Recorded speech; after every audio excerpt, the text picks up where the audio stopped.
పట్నం ఉమ్మడి జిల్లాలో జరుగుతున్నటువంటి అక్రమ మైనింగ్ పైన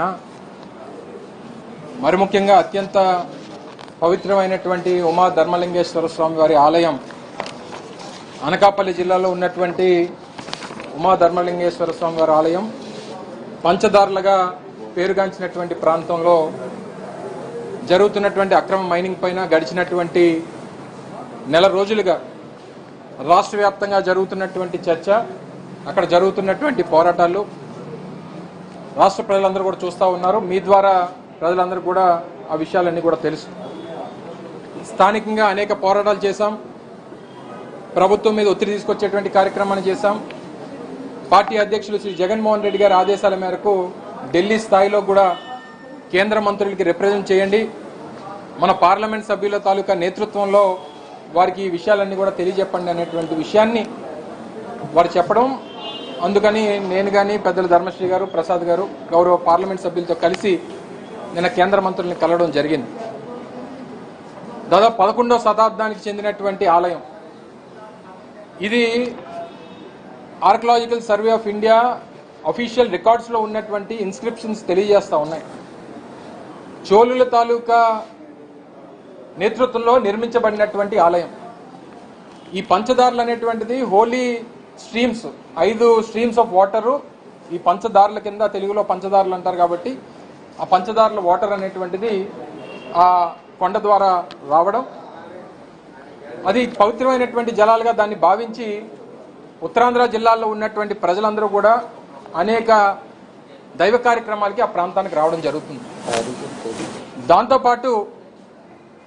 దాంతోపాటు మరి ముఖ్యంగా ఈ ఇష్యూ ఏదో అక్కడ జరిగినటువంటి అక్రమ తవ్వకాల తర్వాత మొదలుపెట్టినటువంటి పోరాటం కాదు. డిసెంబర్ మాసంలో, గత సంవత్సరం డిసెంబర్ 15వ తారీఖున మా స్థానిక సర్పంచ్గా ఉన్నటువంటి సర్పంచ్, అలాగే అక్కడ ఉన్నటువంటి స్థానిక నాయకులు జిల్లా కలెక్టర్ గారికి రిప్రజెంట్ చేయడం జరిగింది. డిసెంబర్ 15, 2025 స్పందించలేదు. మళ్ళీ డిసెంబర్ 30, 2025 మళ్ళీ ఒక రిప్రజెంటేషన్ ఇచ్చాం, దానికి స్పందన లేదు. దాని మీద జనవరిలో కోర్టుకు వెళ్ళాం. కోర్టు ప్రొసీడింగ్స్ నడుస్తూ ఉన్నాయి, దాని మీద ఇంకే రకమైనటువంటి జడ్జిమెంట్ రాలేదు. ఈలోపు ఎప్పుడైతే ఈ ప్రొసీజర్స్ అన్ని నడుస్తూ ఉన్నాయో మేఘాల మీద మైనింగ్ ప్లాన్ అప్లై చేయడం. ఎప్పుడు మైనింగ్ ప్లాన్ అప్లై చేశారు? మార్చి 2వ తారీఖున మైనింగ్ ప్లాన్ అప్లై చేశారు. నెల రోజుల్లోపే ఎన్వైరన్మెంటల్ క్లియరెన్స్ వచ్చింది. కన్సెంట్ టు ఎస్టాబ్లిష్ అనేటువంటిది ఆ నెలాఖరు, ఏప్రిల్ నెలాఖరుకి అది వచ్చింది. లీజ్ గ్రాంట్ మే 4వ తారీఖున, కన్సెంట్ టు ఆపరేట్ ఏమో 15 మే.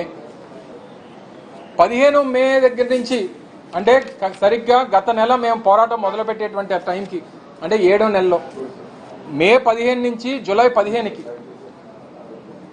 కొన్ని వేల లారీలు ఈ వచ్చినటువంటి కన్సెంట్ ఆ క్వారీ లీజ్ ఎవరికి వచ్చిందనంటే, ఈరోజు అనకాపల్లి పార్లమెంట్ సభ్యుడిగా ఉన్నటువంటి సీఎం రమేష్ ఆఫీస్ చూస్తున్నటువంటి ఆయన పిఏ విజయ్ కుమార్ నాయుడు పేరు మీద క్వారీ లీజ్ ఉంది. అది కూడా ఎలా తీసుకున్నారు? ఎప్పుడైనా ఆంధ్రప్రదేశ్ మైనింగ్ రూల్స్ ప్రకారం 5 హెక్టార్లు మించినటువంటి ఏ క్వారీ కన్నా పబ్లిక్ హియరింగ్ అవసరం. కానీ వారు ఏం చేశారంటే 2 హెక్టార్ల 15 సెంట్లు ఒక లీజు, 4 ఎకరాల 99 సెంట్లు ఒక లీజు, మొత్తం మీద 7 ఎకరాల 14 సెంట్లు, 7 హెక్టార్ల 14 సెంట్లు లీజు వారు తీసుకోవడం జరిగింది. మేము ఎప్పుడైతే ఈ పోరాటం నడుస్తున్నటువంటి టైంలో జూలై మాసంలో పవిత్రమైనటువంటి జలాలు వచ్చేటువంటి ఆ పంచదారుల నుంచి బురద నీరు రావడం మొదలైంది. పవిత్రమైనటువంటి జలాలు వచ్చేటువంటి పంచదారుల నుంచి బురద నీరు రావడం మొదలైంది. ఇది 12, 13వ తారీఖుల్లో తీసినటువంటి, స్థానికులు తీసినటువంటి ఫొటోస్ ఇవి. తక్షణమే మేము మళ్ళీ పోరాటాన్ని తీసుకున్నాం. కన్సర్న్డ్ లోకల్ ఆర్కియాలజికల్ డిపార్ట్మెంటు అలాగే మైనింగ్ డిపార్ట్మెంట్ కలిపి ఒక జాయింట్ ఇన్స్పెక్షన్ చేశారు. జాయింట్ ఇన్స్పెక్షన్లో క్లియర్గా ఆర్కియాలజీ డిపార్ట్మెంట్ ఏం చెప్పిందంటే, మైనింగ్కి వల్ల జరుగుతున్నటువంటి మైనింగ్ ఆపరేషన్స్, దానివల్ల వచ్చేటువంటి వైబ్రేషన్స్, అక్కడ జరుగుతున్నటువంటి బ్లాస్టింగ్స్ వల్ల ఇప్పటికీ కూడా పంచదారుల్లో వస్తున్నటువంటి వాటర్ స్ట్రీమ్ ఏదైతే ఉందో దాని ఆరిజిన్ అనేటువంటిది ఇప్పటికీ మేము కనుక్కోలేకపోయాం. కానీ ఈ బురద నీరు రావడానికి మాత్రం కారణం ఈ మైనింగ్ ఆపరేషన్సే కాబట్టి తక్షణమే దీన్ని నిలుపుదల చేయమని చెప్పి డిపార్ట్మెంట్ ఆర్డర్ ఇచ్చింది. 16వ తారీఖున స్టాపేజ్ ఆర్డర్ ఇచ్చారు. 18వ తారీఖున మేమందరం 17-18 తారీఖులో మేమందరం అక్కడికి వెళ్ళడం జరిగింది. సబ్సిక్వెంట్గా దాని మీద ఎంక్వైరీ వేయడం జరిగింది. 30వ తారీఖున రిపోర్ట్ ఏమి ఇచ్చారంటే వారికి ఇచ్చినటువంటి మైనింగ్ ప్లాన్ను దాటి దాదాపు 2 లక్షల టన్నులు అక్రమంగా గ్రావెల్ మైనింగ్ జరిగింది అనేటువంటిది డిపార్ట్మెంట్ ఇచ్చినటువంటి order. As per Andhra Pradesh mining rules ప్రకారం అక్రమ మైనింగ్ 2 లక్షల టన్నులు జరిగినటువంటి క్రమంలో వారికి వేయాల్సినటువంటి ఫైన్ దాదాపు 250 కోట్ల రూపాయలు జరిమానా వేయాల్సినటువంటి బాధ్యత ప్రభుత్వం. ఈలోపే 16-17 తారీఖులు జరిగినటువంటి పోరాటం తర్వాత స్థానికంగా వచ్చినటువంటి మా జిల్లా ఇన్ఛార్జ్ మంత్రి కన్సర్న్ మైన్స్ మినిస్టర్ ఆయన ఏమనంటే డిఆర్సీ అవుతుంటే నో మైనింగ్ జోన్గా దీన్ని ప్రకటిస్తామనేటువంటి మాట చెప్పారు. తర్వాత ఉప ముఖ్యమంత్రి గారు ఒక మాట చెప్పారు. నేటికి 4 రోజులు అయింది. అసలు ఆ నో మైనింగ్ జోన్ అనేటువంటి దానికి ఒక కాగితం కానీ ఒక జీవో కానీ ఇప్పటి వరకు ప్రకటించినటువంటి పరిస్థితులు లేవు. దీని మీద అందుకనే చాలా క్లియర్గా చెప్తా ఉన్నాం.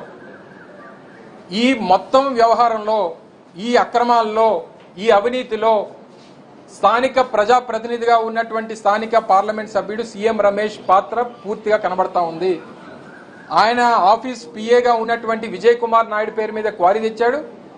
Back to back Ritik projects మీద బ్యాక్ టు బ్యాక్ కాంట్రాక్ట్ తీసుకున్నాడు.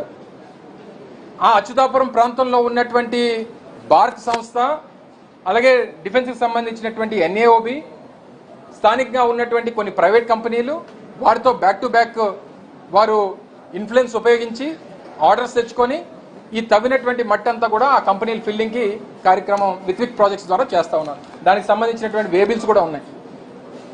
ఇంత జరుగుతూ ఉన్నా ఈ క్రమంలో ఒక ఎంఆర్ఓని, ఒక విఆర్ఓని, ఒక ఏడీ మైన్స్ని సస్పెండ్ చేశారు. అసలు సస్పెండ్ చేయాల్సినటువంటిది చిన్న స్థాయి అధికారులు కాదు.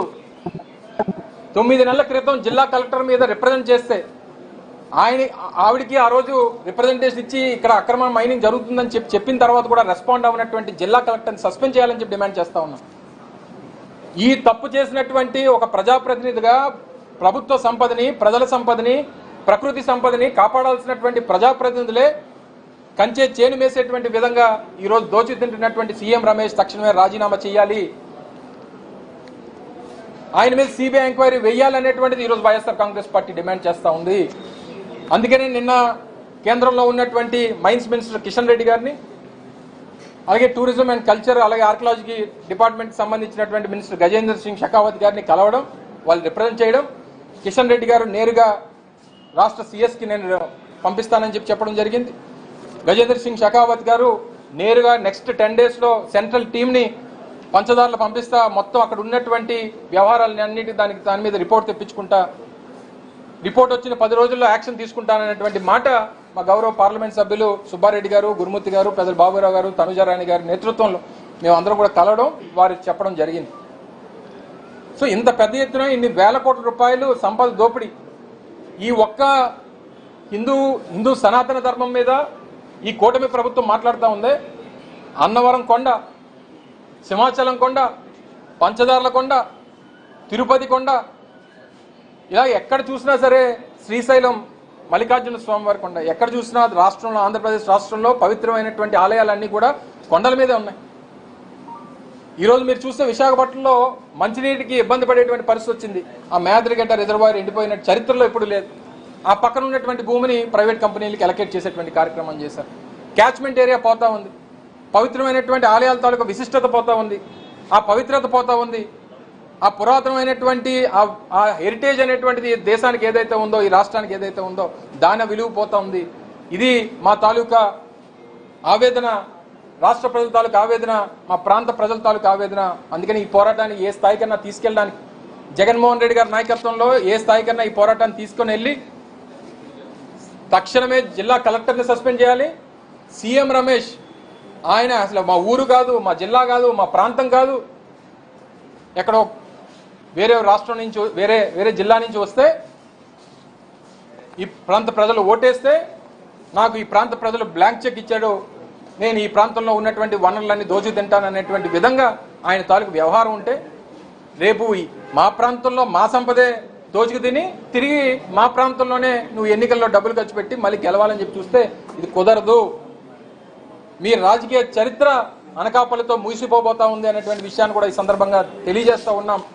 ఆ ప్రాంత ప్రజలందరూ కూడా రోడ్డెక్కేటువంటి పరిస్థితి తెచ్చుకోవద్దు. తక్షణమే కూటమి ప్రభుత్వంలో ఉన్నటువంటి పెద్దల నిర్ణయం తీసుకుంటారో లేదా చిత్తశుద్ధితో ఆయన నిర్ణయం తీసుకుంటాడో, ఆయన రాజీనామా, ఆయన మీద సిబిఐ ఎంక్వైరీ, రెండు కూడా ఈరోజు వైఎస్ఆర్ కాంగ్రెస్ పార్టీ డిమాండ్ చేస్తా ఉందనేటువంటి విషయాన్ని ఈ సందర్భంగా తెలియజేస్తాం.